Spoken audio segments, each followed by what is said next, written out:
राहुल गांधी की सदस्यता गई।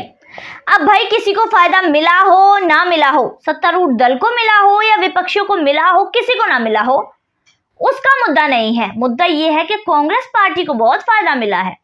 कांग्रेस पार्टी का सबसे बड़ा सरदर्द ही खत्म हो गया है कि राहुल गांधी के लिए सुरक्षित चुनावी क्षेत्र कैसे ढूंढा जाए। सबसे बड़ा मुद्दा ही खत्म। तो भैया अब आराम की और चैन की नींद कांग्रेस के जो नेता हैं वो बैठेंगे, क्योंकि राहुल गांधी जो बहुत ही प्यारे प्यारे मीठे मीठे सपने संजोए हुए थे कि मैं भारत का प्रधानमंत्री बनूंगा, वो ऐसे नेता हैं जो 543 सीट में से एक भी सुरक्षित सीट उनके पास नहीं है। और जहां से वो सांसद है वायनाड, वहां पर जीतने के जो कारण थे वो भी खत्म हो गए। पहला कारण तो मैं आपको बताऊं कि 2019 में राहुल गांधी प्रधानमंत्री बनने वाले हैं, कांग्रेस की सरकार आने वाली है, ये हवा बन रही थी। तो भाई हवा तो हवा होती है, हवा तो उड़ गई। उसके बाद जो दूसरा कारण था वो ये था, इंडियन यूनियन मुस्लिम लीग वो यूडीएफ के साथ थी और यूडीएफ का इनको समर्थन था।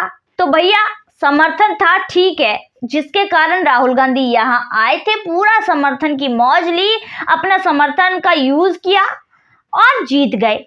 अब जो ये समर्थन था इसका भी घपला होना शुरू हो गया है, क्योंकि इंडियन यूनियन मुस्लिम लीग यहां पर अब जारी है सीपीएम के साथ जारी है। और आगे जाकर ये भी होने वाला है कि जो इंडियन यूनियन मुस्लिम लीग है और सीपीएम है वो जुड़ने वाले हैं, गठबंधन करने वाले हैं, वो एक दूसरे के साथ काम करने वाले हैं। तो ये भी हवा बन रही है।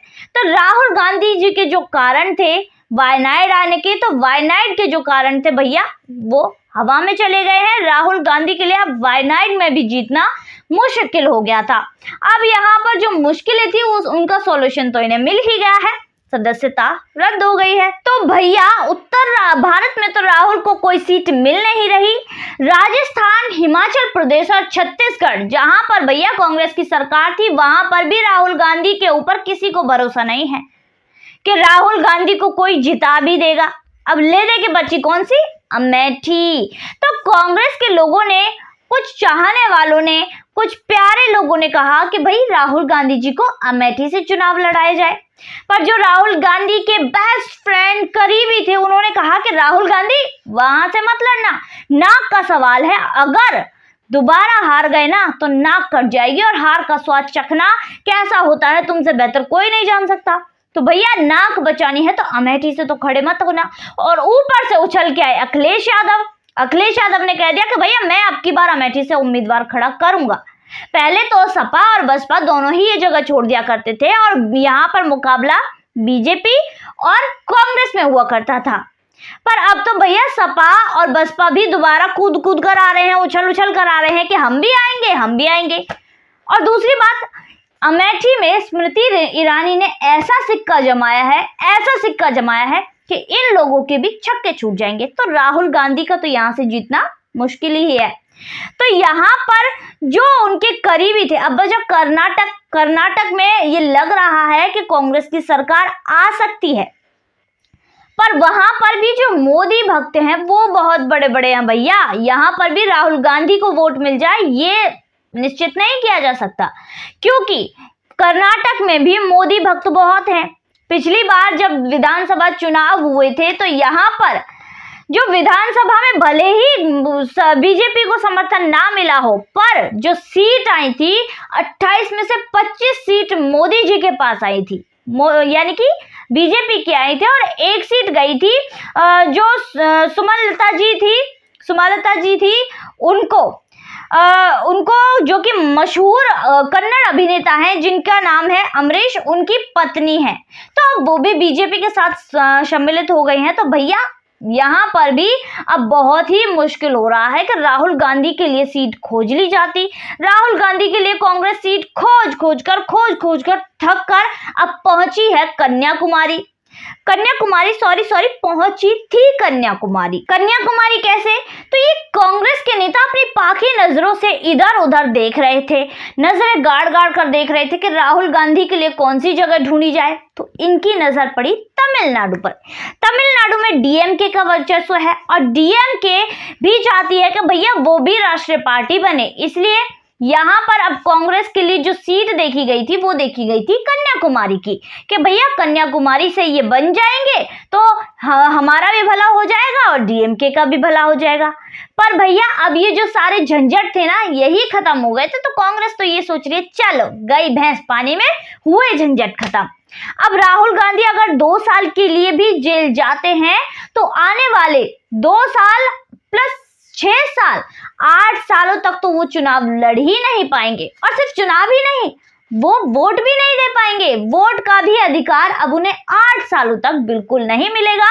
तो राहुल गांधी की जो पार्टी है कांग्रेस पार्टी, उनका बहुत बड़ा सरदर्द खत्म हो गया है। अब राहुल गांधी की मुश्किलें यहीं पर खत्म बिल्कुल नहीं होती। सुप्रीम कोर्ट में अश्विनी उपाध्याय जी ने एक PIL दाखिल कर दी है।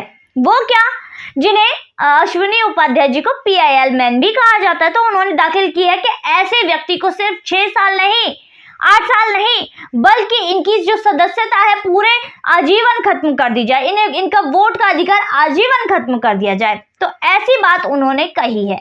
तो भैया अगर इसमें कोई कानून बन जाता है तो राहुल गांधी की तो छक्के छूट जाएंगे।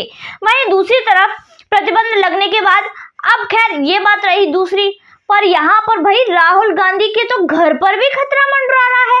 क्योंकि अगर उन्हें जेल हो गई, अगर जेल जाना पड़ा, अगर हाई कोर्ट से कोई राहत नहीं मिली, तो वो जहां पर रह रहे हैं उन्हें आवास भी, सरकारी बंगला भी खाली करना पड़ेगा।